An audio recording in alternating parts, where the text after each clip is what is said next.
Fala aí, galerinha, beleza? Sou eu, professor André, novamente aqui contigo para discutir mais um pouco sobre os elementos formais da linguagem visual. Olha que coisa gostosa, né? A gente pensar que a cada videozinho nosso a gente vai agregando, né? A gente vai somando um pouco mais sobre esses elementos que são fundamentais, seja para você interpretar uma obra de arte, seja para você elaborar uma obra de arte, né? Hoje eu trouxe para você um pouquinho sobre o que a Feiga-Ostrauer compreende sobre o elemento formal linha, beleza?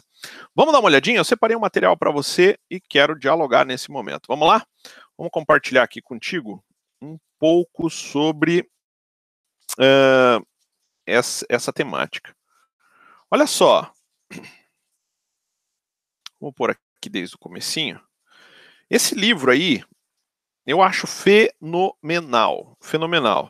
A editora Unicamp, ela reeditou, né, esse livro em 2013 e nos deu a oportunidade de estar novamente tendo a possibilidade de ter esse livro, né, em mãos. Eu, se eu fosse você, traria para a sua estante, tá bom? Tente adquiri-lo, né? É um baita livro, é uma referência que sempre funciona, sempre traz elementos significativos para análise visual, para análises, né, visuais, para a sua produção. É de extremíssima importância, ok? Então, cola o olho nesse livro aí e tenta adquirir, beleza? Muito bem. Ele foi escrito, como eu disse, pela Feiga, a mais conhecida como Feiga, né? Feiga-Ostrauer, artista, ela era artista, né? Atuou também como gravadora, pintora, desenhista, ilustradora, teórica, né, das artes visuais e, sobretudo, uma excelente professora. Né? Esse livro ele é mastigadinho porque ela conta um projeto, só te dando um spoilerzinho rápido, ela conta ela mostra como que ela fez uma oficina de arte, ela mostra como que ela fez para ensinar pessoas que trabalhavam numa oficina de encadernação um pouco mais sobre arte, um pouco mais sobre estética. E dela vai conversando, ela vai mostrando os diversos exercícios que ela fez com os estudantes. Eu separei hoje aqui para você linha, tá? Mas eu não vou falar sobre o que ela fez lá com eles. Eu quero te mostrar o que ela entende sobre linha e o que a gente pode, que benefícios a gente pode tirar dessas contribuições que a Feiga nos traz, tá ok? Olha lá, a primeira delas é o seguinte, que a linha, ela cria uma dimensão. Então, a linha cria uma dimensão, tá? Então, o que a gente pode pensar? A gente pode pensar que a linha ela pode ser vertical, ela pode ser horizontal, ela pode ser diagonal, ascendente ou descendente, né? Essa linha pode provocar uma profundidade, ok? Então tem que ficar de olho nisso. A principal característica dela é que ela só tem uma dimensão. Ela é muito fina, né? Ela não tem uma lateralidade a ponto de considerar uma segunda dimensão, ok? Daí que a Feiga vai entrar numa discussão que é muito bacana, que é essa. Quando a linha ela é muito fragmentada, ela gera uma menor velocidade do olhar do observador, ok? Por que eu estou te dizendo isso? Isso é muito importante no sentido de que, se você fragmentar demais seu desenho, se você fragmentar demais a linha uma área da sua pintura, qualquer coisa do gênero, você vai fazer com que o observador tenha uma resposta mais demorada para entender a sua mensagem visual, compreende? Então, assim, se você pretende fazer uma mensagem visual rápida, instantânea, opte por linhas contínuas no seu projeto gráfico. Cada vez que você fizer linhas interrompidas, entenda, é como se você freasse a percepção visual desse seu observador, tá? Ela ainda continua e ela fala assim, ó, quanto maior o contraste de direção, então a linha subiu, voltou, né? É menor a velocidade também do olhar. Então, quanto mais quebrada tiver essa linha, quanto mais direções diferentes ela tiver, mais ela obriga o observador a prestar atenção, a estar atento, né? E isso faz com que demore. Às vezes ele não vai ter uma mensagem imediata, né? E isso é importante na hora que você vai criar o teu projeto gráfico, né? O seu desenho, sua pintura, enfim, sua propaganda, o que for, né?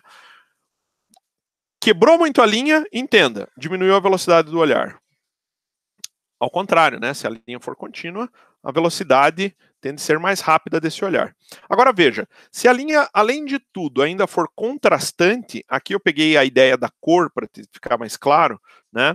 Você vai visualizar o seguinte, que aqui eu coloquei, ó, para você, ó, a linha roxa versus um fundo amarelo, para ficar bem contrastante, né? Aumenta o peso visual. Então, do que estamos falando, né? Ela é contrastante? Aqui eu usei cor, mas poderia usar outras coisas, né? Eu poderia deixar um fundo liso versus a texturizada. Tem várias formas da gente pensar esse contraste, né? Só entenda, quanto maior o contraste, menor a velocidade de olhar e maior o peso visual. O contrário, quanto menor o contraste, né? Maior a velocidade do olhar e menor o peso visual. Aqui, ó, o que eu fiz? Eu coloquei um amarelo e a linha eu coloquei com um amarelo ligeiramente mais escuro, assim, quase que um ocre, tá? Lembrando sempre, né, que eu estou usando esse símbolo aqui para lembrar o semáforo, tá? Então, assim, menor velocidade, então estou freando ela, né? Então pense sempre no carro. Estou freando a linha quando eu fragmento ela, quando eu mudo de direção, quando eu deixo ela contraste, ok? Então eu freio. Eu faço com que o olhar do observador fique lento, tá? Se eu coloco o verde, ele vai embora, beleza? Vamos dar uma olhadinha aqui, olha só.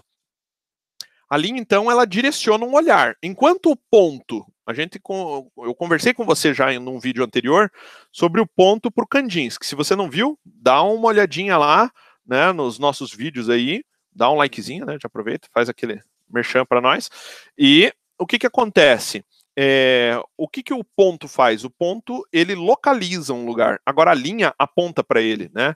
Ou ela direciona também uma determinada trajetória para essa visualidade, ok? Aqui eu tenho do Solwit, ó, um cubo aberto incompleto 5,6, feito em alumínio, né, pintura, 1,8 m por 1,8 m por 1,8 m, né, então ele está pensando num cubo mesmo, 1974, da Lison Gallery, tá? Então veja que o olhar, ó, ele vai para o fundo, volta mais em primeiro plano, sobe, então o olhar do observador, ele percorre esse sentido linear, tá joia?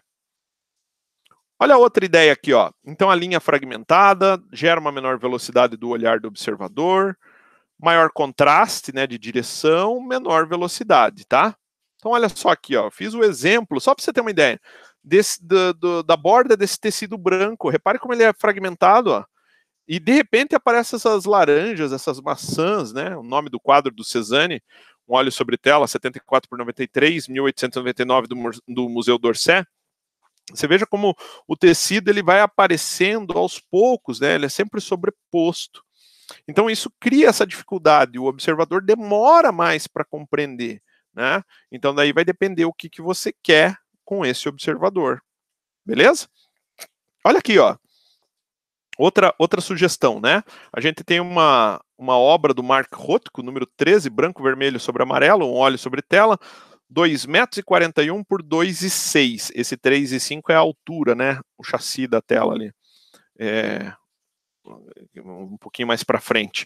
1958, está no Metropolitan Museu. O que acontece? Ó? Veja que a linha aqui é mais de boa, né? Por mais que tenha um contraste, então ela tem um peso. O peso dela existe, né? Afinal de contas, eu estou trabalhando com uma linha aqui por região de cor, né? Eu tenho uma cor vermelha versus uma cor amarela. Isso que está criando a linha. A mesma coisa acontece lá. Eu tenho o branco e mais a região amarela, né? Lógico que visto pessoalmente, isso aqui teria outros efeitos, né? Que são bem diferentes desses que a gente está falando aqui. Mas o fato é que ela é muito mais rápida do que a imagem que eu passei para vocês do Cézanne agora há pouco. Viu que legal? Você viu que bacana? A fala da Faiga? Puxa, que coisa boa, né? A gente pensar, a gente ir atrás, a gente conversar um pouquinho, visualizar como é que alguns autores pensam a linguagem visual, né? Só com essas dicas da Faiga, você já dá um salto qualitativo na tua produção visual, no teu poder de análise, né? como é gostoso você pegar uma obra de um artista e dissecar ela de cima a baixo, assim, não, ele usou a linha aqui por causa disso, por causa daquilo, por causa daquele outro, né? Isso favorece muito a sua argumentação, né, quando você vai tratar do discurso visual, assim como para elaboração de algum trabalho teórico ou qualquer coisa do gênero, né, seja prático, teórico, enfim. Cola o olho na tela aí, beleza? Cola o olho na tela, não abandona a gente não, que logo tem mais para você, beleza? Até a próxima!